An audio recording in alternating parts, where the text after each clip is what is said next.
बच्चों, आज हम विचार करेंगे शब्द और पद पर। शब्द क्या है, पद क्या है, एक एक करके इनको देखते हैं। शब्द वर्णों का ऐसा समूह जो सार्थक हो और स्वतंत्र रूप से प्रयुक्त होता हो, शब्द कहलाता है। अब इस परिभाषा को ध्यान से देखने पर तीन चीजें हमारे सामने आती हैं कि वर्णों का समूह हो, शब्द बनने के लिए वर्णों का समूह हो, मतलब अकेला वर्ण शब्द नहीं हो सकता। वर्णों का समूह हो, सार्थक हो अर्थात उसका कोई अर्थ निकलता हो, अगर अर्थ नहीं है तो वो शब्द नहीं कहलाएगा, और स्वतंत्र हो मतलब वो किसी भी नियमों में बंधा हुआ ना हो, व्याकरण के नियम उस पर लागू ना होते हैं। अब देखिए वर्णों का समूह। अब यहां पर कुछ बच्चे कहते हैं, जैसे मान लीजिए ना है या तो है या भी है, ये तो अकेले अकेले हैं किंतु शब्द हैं। नहीं, ये अकेले नहीं है बेटा। देखो यहां पर जैसे ना को ले लीजिए आप, ना, इसमें न और आ, ये दो वर्ण मिले हुए हैं, मतलब वर्णों का समूह होना चाहिए, सार्थक हो, उसका अर्थ भी होना चाहिए, और नियमों में बंधा हुआ ना हो, मतलब व्याकरण के नियम वहां लागू ना हो रहे हों, वहां पर ऐसा वर्ण समूह शब्द कहलाता है। अब देखिए सार्थक हो, अब जैसे उदाहरण के लिए हम लेते हैं, एक शब्द हम कुछ भी लिख लेते हैं, जैसे ये हमने बस यूं ही लिख लिया है। शब्दों, ये वर्णों का समूह तो है, वर्ण समूह है, एकाधिक वर्ण है, किंतु इसका अपना कोई अर्थ नहीं है। वर्ण समूह है किंतु सार्थक नहीं है, स्वतंत्र भी है किंतु सार्थक नहीं है। तीनों शर्तें यहां लागू नहीं हो रही हैं, तीनों विशेषताएं इसमें नहीं है, सार्थक नहीं है, इसलिए ये शब्द नहीं कहलाएगा। अब इसी को वर्ण यही रहेंगे, हम इसको वर्णों का स्थान परिवर्तित करके लिख देते हैं। अब देखिए, अब हमने ये वर्ण समूह लिख दिया, यहां पर देखिए वर्णों का समूह भी है, वर्णों का समूह है, एकाधिक वर्ण है और सार्थक भी है। इसका अपना एक अर्थ है, कमल, एक फूल। जैसे ही कमल शब्द आया, वर्ण समूह आया हमारे सामने, तो हमारी हमें याद आ गया कि एक फूल होता है, इसका अपना एक अर्थ है। तो वर्ण समूह भी है, सार्थक भी है और स्वतंत्र रूप से प्रयुक्त है, मतलब यहां कोई व्याकरण के कोई नियम लागू नहीं हो रहे हैं। लिंग, वचन, कारक, कौन शब्द पहले होना चाहिए, कौन बाद में होना चाहिए, क्योंकि अकेला है, यहां ये चीज लागू नहीं होती है, व्याकरण के नियम लागू नहीं होते हैं, इसलिए ये शब्द कहलाएगा। कमल, बालक, राम, ये सभी शब्द कह रहे हैं, शब्द। तो शब्द ऐसा वर्ण समूह जो स्वतंत्र और सार्थक हो, या कहिए स्वतंत्र और सार्थक वर्ण समूह शब्द कहलाता है। अब हम बात करेंगे शब्दों के भेद क्या हैं। शब्द के भेदों को जानने के लिए इसको वैयाकरणों ने कुछ आधारों पर वर्गीकृत किया है। ये आधार है, पहला आधार है स्रोत या उत्पत्ति के आधार पर। स्रोत मतलब कहां से उत्पन्न हुए हैं, उनकी उत्पत्ति कहां से हुई है। देखिए बच्चों, आप जानते हैं कि हिंदी की उत्पत्ति संस्कृत से हुई है, मतलब हिंदी में अधिकतर शब्द संस्कृत से आए हैं, पाली, प्राकृत, अपभ्रंश, और ये होते होते फिर हिंदी भाषा उत्पन्न हुई है। तो अधिकतर शब्द तो हिंदी में संस्कृत के हैं। अच्छा, ये विकास क्रम में संस्कृत से हिंदी तक आते आते संस्कृत के शब्द हिंदी में प्रयुक्त हो रहे हैं, किंतु उनका रूप भी परिवर्तित हो गया है। कुछ शब्द ज्यों के त्यों प्रयुक्त हो रहे हैं हिंदी में, और कुछ का रूप परिवर्तित हो गया है, मतलब कुछ बदल गए हैं।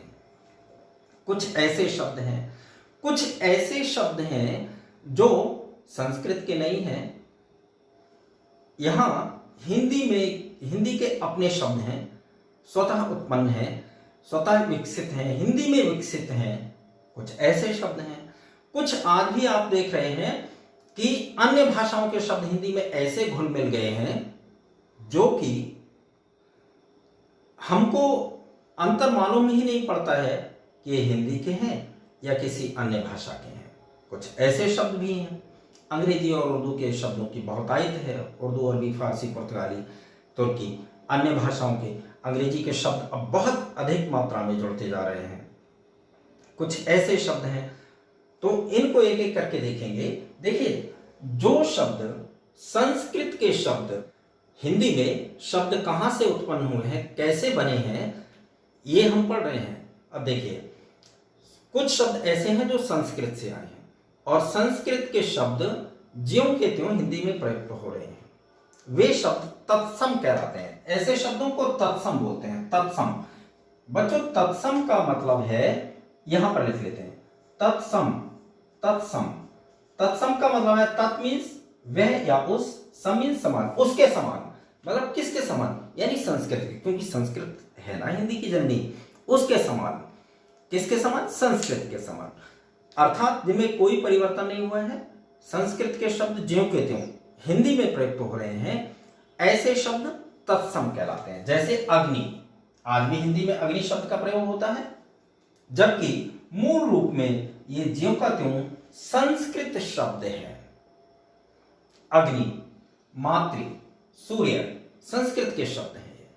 अच्छा, अब एक चीज और आती है कि ये शब्द, अग्नि शब्द की जगह हम आग का प्रयोग कर रहे हैं। शब्द अग्नि है, किंतु उसमें थोड़ा सा परिवर्तित करके हम उसका प्रयोग कर रहे हैं। आग कह देते हैं, सूर्य को सूरज कह देते हैं। तो ऐसे शब्द जो हैं तो संस्कृत के, लेकिन थोड़ा सा परिवर्तित होकर के हिंदी में प्रयुक्त होते हैं, ऐसे शब्द तत्सम, तद्भव कहलाते हैं। तद्भव तो संस्कृत के शब्द किंतु रूप परिवर्तित हैं, वे तद्भव कहलाते हैं। तद्भव शब्द को ध्यान से देखिए, तद्भव मतलब उससे उत्पन्न, भव मीन्स उत्पन्न होना, उससे उत्पन्न, किससे? संस्कृत से उत्पन्न संस्कृत से हुए हैं, किंतु कुछ परिवर्तित रूप में हिंदी में प्रयुक्त होते हैं। ऐसे शब्द तत्सम कहलाते हैं। अच्छा, कुछ शब्द ऐसे होते हैं जो संस्कृत के नहीं हैं, जो हिंदी के अपने शब्द हैं, हिंदी के बोली के भाषा में धीरे धीरे बोली के विकास में हिंदी में ही उत्पन्न हुए, विकसित हुए हैं। ऐसे शब्द देशज कहलाते हैं। देशज मीन्स देश में उत्पन्न, मतलब यही हिंदी में उत्पन्न, किसी अन्य भाषा से नहीं। ऐसे शब्द देशज कहलाते हैं। देशज हिंदी के अपने शब्द, जैसे लड़का, घोंसला, झाड़ू, बहुत सारे शब्द हैं। मैंने दो तीन उदाहरण दिए हैं। सारे शब्दों को, लाखों शब्दों को देना संभव नहीं है। तो ऐसे शब्द जो हिंदी के अपने शब्द हैं, वे देशज कहलाते हैं। अगला है विदेशी शब्द। विदेशी नाम से स्पष्ट हो रहा है, मतलब जो हिंदी के नहीं है, मतलब संस्कृत के भी नहीं है, जो ना तो हिंदी के हैं। देखिए, संस्कृत हिंदी की जननी है, तो संस्कृत और हिंदी को छोड़ करके जो अन्य भाषाओं के शब्द हैं, वे विदेशी शब्द कहलाते हैं। विदेशी, जैसे अंग्रेजी शब्दों का बाहुल्य है हिंदी में, अंग्रेजी, उर्दू, अरबी, फारसी, पुर्तगाली, तो तुर्की, ये अन्य भाषाओं के शब्द जो संस्कृत के भी नहीं है, हिंदी के भी नहीं है, ऐसे शब्द विदेशी शब्द कहलाते हैं। जैसे स्कूल, स्टेशन, अमीर, तरक्की, अजब, गजब, न तो संस्कृत के हैं न हिंदी के हैं। ऐसे शब्द विदेशी शब्द कहलाते हैं। अगला भेद इसका है संकर।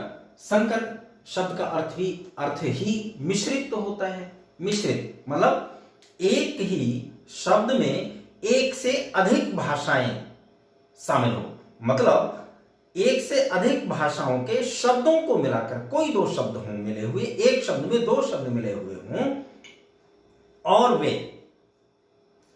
अलग अलग भाषाओं के हों, ऐसे शब्द संकर शब्द कहलाते हैं। जैसे वर्षगांठ, वर्षगांठ, वर्ष संस्कृत का है, गांठ हिंदी का है, मतलब हिंदी और संस्कृत का मिश्रण है, संकर शब्द। जैसे टिकट घर, टिकट इंग्लिश का है, अंग्रेजी का है, घर हिंदी का है, तो इनको मिला करके मतलब संकर, यानी कि एक अंग्रेजी का है, एक हिंदी का है, एक संस्कृत का है, एक हिंदी का है, दोनों को मिला करके एक शब्द बना दिया गया है।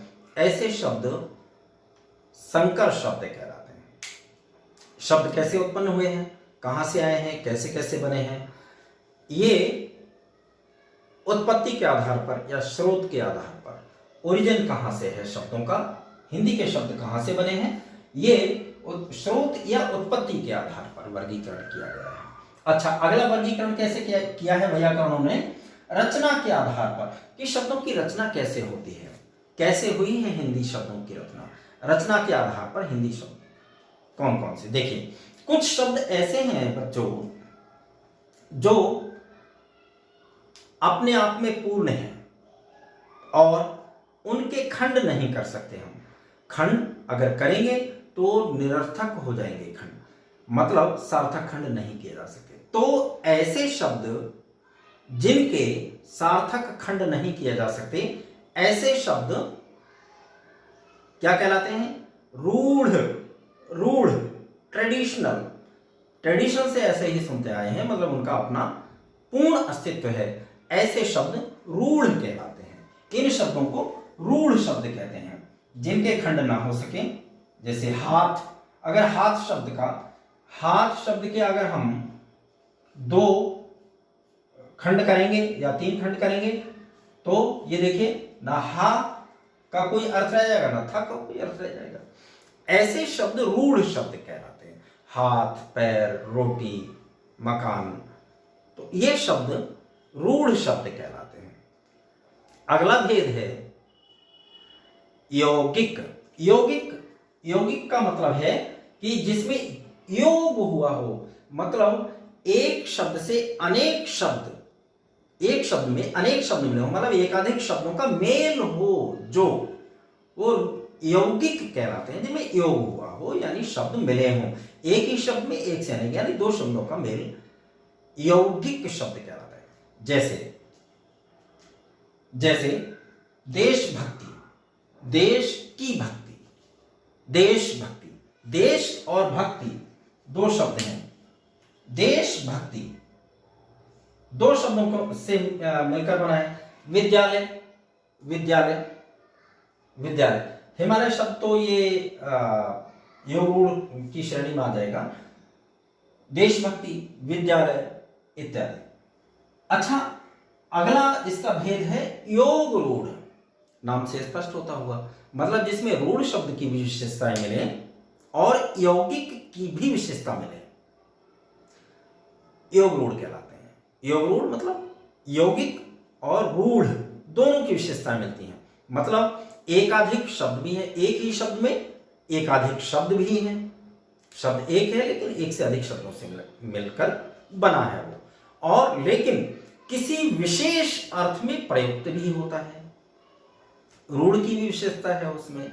ऐसे शब्द जो यौगिक की भी विशेषता करें, मतलब एकाधिक शब्दों से मिलकर बना है और रूढ़ी रूप में किसी विशेष अर्थ में प्रयुक्त होता है। जैसे दशानन, दो शब्द हैं, दश और आनंद, दो शब्दों से मिलकर बना है, लेकिन दशानन का मतलब दस मुख नहीं होता, दशानन का मतलब रावण। जैसे दशानन शब्द आपके सामने आया, आप समझ गए कि रावण की बात, मतलब कहीं कुछ और है अर्थ जिसका, यानी रूढ़, रूढ़ी रूप में जिसका प्रयोग किसी और। यौगिक का भी प्रयोग है, विशेषता है, और रूढ़ की विशेषता है। ऐसे शब्द यौगिक कहलाते हैं, योग रूढ़ कहलाते हैं। जैसे पंकज, पंकज, पंकज, यहां पंकज में पंक और ज दो शब्दों से मिलकर बना है, ये भी ठीक है, किंतु पंकज शब्द का अर्थ कीचड़ में उत्पन्न हर वस्तु या प्राणी नहीं, हर वनस्पति को पंकज नहीं कहते। मछली पानी में उत्पन्न होती है किंतु उसको हम पंकज नहीं कहते। पंकज का मतलब कमल, रूढ़ि रूप में वो कमल के ही अर्थ में प्रयुक्त होता है, यानी रूढ़ की विशेषता है और यहां यौगिक की भी विशेषता मिल रही है। ऐसे शब्दों को हम योग रूढ़ शब्द कहते हैं। अच्छा, अगला जो वर्गीकरण है अर्थ के आधार पर वर्गीकरण। एकार्थी, कुछ शब्द ऐसे होते हैं जिनका एक ही अर्थ होता है, कुछ शब्द ऐसे होते हैं जिनके अनेक अर्थ होते हैं। एकार्थी जिन शब्दों का केवल एक ही अर्थ होते हैं, एक शब्द एक अर्थ, जैसे पुस्तक है, दिल्ली है, बरेली है, रामनगर है, मतलब एक ही है। पुस्तक, कलम, एक ही अर्थ है, ऐसे एकार्थी कहलाते हैं। रात है, चलो। अनेकार्थी, कुछ शब्दों के अनेक अर्थ होते हैं, जैसे हार शब्द है, हार का मतलब पराजय भी होता है और हार का मतलब माला भी होता है। शब्द एक है, अर्थ अनेक है, ऐसे शब्दों को अनेकार्थी कहा जाता है। अगला है समानार्थी शब्द। समानार्थी मतलब पर्यायवाची, समानार्थी शब्द, जैसे राधा, नरेश, जो भी है पर्यायवाची शब्द। विपरीतार्थी शब्द, अगला भेद है चौथा, विपरीतार्थी शब्द। विपरीतार्थी मतलब विलोम शब्द, विपरीत अर्थ देने वाले शब्द, जैसे झूठ, सच, दिन, रात, ऊपर, नीचे, इधर, उधर, राग, विराग, मतलब विलोम शब्द। अगला हमारा आधार है प्रयोग के आधार पर या व्याकरणिक प्रकार के आधार पर। प्रयोग के आधार पर, व्याकरण में शब्द कैसे प्रयुक्त हो रहे हैं, इस आधार पर वर्गीकरण व्याकरणिक प्रकार के आधार पर कहलाता है। व्याकरणिक प्रकार के आधार पर बच्चों दो भेद हैं, विकारी शब्द और अविकारी शब्द। विकारी शब्द का मतलब होता है, देखिए विकारी शब्द को ध्यान से देख लीजिए। विकारी का मतलब होता है जिसमें विकार हो, विकार मीन्स परिवर्तन, चेंज। वे शब्द जिनमें चेंज होता है, परिवर्तन होता है, वे विकारी शब्द कहते हैं। जैसे उदाहरण के लिए हम ले लेते हैं लड़का। लड़का है, इस शब्द को अगर इसका लिंग बदलेंगे तो लड़की हो जाएगा, अगर वचन बदलेंगे तो लड़के हो जाएगा। लिंग, वचन, कारक, काल आदि के द्वारा जो शब्द परिवर्तित होते हैं उन शब्दों को विकारी शब्द कहा जाता है। जितने भी संज्ञा शब्द हैं सब विकारी होते हैं, सब में परिवर्तन होता है। संज्ञा शब्द जितने भी हैं, सर्वनाम सभी शब्द परिवर्तनशील होते हैं, चेंजेबल होते हैं, वो विकारी होते हैं। विशेषण सारे विशेषण शब्द विकारी शब्द होते हैं, उनमें परिवर्तन होता है। सभी क्रियापद, क्रिया शब्द विकारी होते हैं, क्रिया शब्द उनमें परिवर्तन। लिखता है, लिखती है, लिखते हैं, परिवर्तित होते हैं, मतलब जिन शब्दों में परिवर्तन होता है वे शब्द विकारी शब्द कहलाते हैं। ये होते हैं संज्ञा, सर्वनाम, विशेषण और क्रिया जितने शब्द हैं। अच्छा, अविकारी। अब अविकारी का मतलब क्या है? देखिए, अविकारी यहां पर अविकारी मतलब जिसमें विकार ना हो, वे अविकारी कहलाते हैं। अब आप देखेंगे कि ऐसे कौन से शब्द होते हैं जिनमें परिवर्तन नहीं होता है। जैसे उदाहरण के लिए धीरे। आपने धीरे शब्द को कहीं धीरा लिखा हुआ देखा, या धीरो या धीरी? नहीं ना, मतलब इनमें परिवर्तन नहीं होता है। वे शब्द जिनमें प्रति, भी, में, क्योंकि की जगह क्यों का लिखा देखा कि नहीं। बहुत सारे ऐसे शब्द होते हैं जिनमें कोई परिवर्तन नहीं होता है। जिनमें परिवर्तन नहीं होता है ऐसे शब्द अविकारी कहलाते हैं। अविकारी। अब अविकारी शब्द कौन कौन से होते हैं देखिए एक बार। जितने भी क्रिया विशेषण शब्द हैं, क्रिया विशेषण शब्द जितने भी हैं वो अविकारी होते हैं। क्रिया विशेषण मतलब क्रिया की विशेषता बताने वाले शब्द, वे शब्द जिनकी क्रिया, जो क्रिया की विशेषताएं बताते हैं। क्रिया विशेषण 4 प्रकार के होते हैं। वो कोई भी क्रिया विशेषण, किसी प्रकार का क्रिया विशेषण हो, वो अविकारी होते हैं, उनमें कोई परिवर्तन नहीं होता है, अव्यय होते हैं। अविकारी को अव्यय का प्रयोग भी करते हैं। अव्यय और अविकारी एक ही बात है। अच्छा, क्रिया विशेषण जितने शब्द हैं वे सब अविकारी होते हैं। संबंध बोधक सभी शब्द अविकारी होते हैं। समुच्चय बोधक सभी शब्द अविकारी होते हैं। समुच्चय बोधक जितने भी शब्द हैं सब अविकारी होते हैं। विस्मयादि बोधक जितने भी शब्द हैं, वाह, अरे, ओह, शाबाश, छी, ये सारे शब्द विस्मयादि बोधक हैं। इनमें कोई परिवर्तन नहीं होता, चाहे आप किसी लिंग में प्रयोग करें, किसी वचन में प्रयोग करें, किसी काल में प्रयोग करें, इनमें कोई परिवर्तन नहीं होता। तो ऐसे शब्द इनमें कोई परिवर्तन नहीं होता, अविकारी कहलाते हैं। और जितने भी विस्मयादि बोधक शब्द हैं सब अविकारी होते हैं। निपात जितने भी, तो, तक, ये जितने भी शब्द हैं, निपात जितने भी हैं, वे सब अविकारी होते हैं। और अब इस प्रकार हम देखते हैं कि ये शब्द भेद के लिए, अध्ययन के लिए 4 वर्गों में वर्गीकृत किए गए हैं। मुख्य रूप से 4 वर्गों में वर्गीकृत किए गए हैं। अच्छा, शब्द किसे कहते हैं? वर्णों का सार्थक और स्वतंत्र समूह शब्द कहलाता है। अब हम पद की ओर चलते हैं। पद क्या होता है?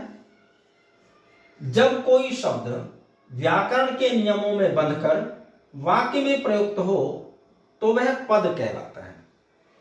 व्याकरण के नियमों में बंधकर, लिंग, वचन, कारक, काल, बहुत सारे नियम होते हैं व्याकरण के, उनमें बंधकर उनके अनुसार वाक्य में प्रयुक्त होता है तो वह पद कहलाता है।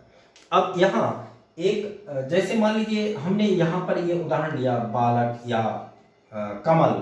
अब आप कहेंगे, एक डाउट एक उत्पन्न होना चाहिए कि जैसे कमल है, कमल, यहां पर कमल लिंग है, पुल्लिंग है, वचन एक वचन है।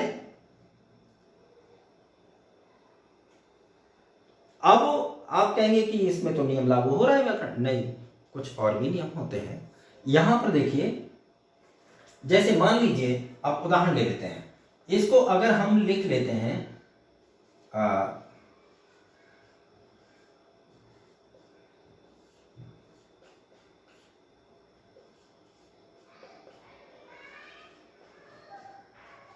अब ये वाक्य हमने लिखा। अब आप कहते होंगे सर तो वाक्य बोल रहे हैं इसको, ये तो वाक्य है ही नहीं, ऐसा वाक्य थोड़ी होता है। बिल्कुल सही बात है, ये वाक्य नहीं है, ये आप जान गए, ये मैं जान गया। वाक्य क्यों नहीं है? क्योंकि ये व्याकरण के नियमों के अनुकूल नहीं है। तो ये शब्द तो हैं लेकिन ये पद नहीं है। पद तभी कहलाएंगे जब ये व्याकरण के नियमों के अनुसार वाक्य में प्रयुक्त होंगे। मतलब अगर हम इसको ऐसे लिखें, कमल खिलता है, कमल खिलता है, क्योंकि हिंदी व्याकरण के अनुसार वाक्य में सबसे पहले कर्ता का प्रयोग होना चाहिए, विधेय का प्रयोग होना चाहिए, उद्देश्य का प्रयोग होना चाहिए, और इसके बाद विधेय का प्रयोग होना चाहिए, मतलब अन्य शब्दों का प्रयोग होना चाहिए। अब देखिए यहां पर, अब ये वाक्य ठीक है। अब यहां पर देखिए, कमल शब्द में लिंग वचन तो पहले ही था, अब इसमें कारक भी लागू हो गया। इस शब्द को कहां प्रयुक्त होना चाहिए, ये व्याकरण के नियमों में बंध गया। अगर हम कमल को खिलता की जगह और खिलता को कमल की जगह अगर लिख दें तो व्याकरण के नियमों के अनुसार नहीं होगा, मतलब ये पद नहीं कहलाएगा। तो यहां पर देखिए, जब कोई शब्द व्याकरण के नियमों में बंधकर वाक्य में प्रयुक्त होता है तो वह पद कहलाता है। शब्द और पद में कोई अंतर नहीं है। अगर हम संक्षेप में समझें, बस अंतर इतना है जब वह वाक्य में प्रयुक्त हो जाता है। और वाक्य में प्रयुक्त होने का मतलब है व्याकरण के नियमों के अनुसार। कोई भी शब्द जब व्याकरण के नियमों के अनुसार वाक्य में प्रयुक्त हो जाता है तो वह पद कहलाता है। पद, अब देखिए पद के भेद की ओर चलते हैं। पद, संज्ञा पद, संज्ञा का चाहे जो भी भेद हो, चाहे व्यक्तिवाचक हो, जातिवाचक हो, द्रव्यवाचक हो, समूहवाचक हो, भाववाचक हो, कोई भी भेद हो, वो सब पद का भेद है। सर्वनाम पद वाक्य में प्रयोग, संज्ञा, सर्वनाम, क्रिया अगर यहां कर दें हम श्वेत, विशेषण, ये सब पद हैं। संज्ञा पद, सर्वनाम पद, विशेषण पद, क्रियापद और अव्यय। अव्यय अभी हम लोगों ने चर्चा की थी कि अव्यय में क्रिया विशेषण, संबंध बोधक, समुच्चय बोधक, विस्मयादि बोधक और निपात, ये सब अव्यय होते हैं। तो अव्यय वाक्य में प्रयुक्त हैं तो वो पद कहलाएंगे, अव्यय पद। क्या भेद हुए? संज्ञा, सर्वनाम, विशेषण, क्रिया और अव्यय पद। अब तो शब्द और पद, शब्द वर्णों का सार्थक और स्वतंत्र प्रयुक्त होने वाला समूह शब्द कहलाता है। और जब कोई शब्द वाक्य में प्रयुक्त हो जाता है व्याकरण के नियमों के अनुसार, जब कोई शब्द व्याकरण के नियमों के अनुसार वाक्य में प्रयुक्त हो जाता है तो वह पद कहलाता है।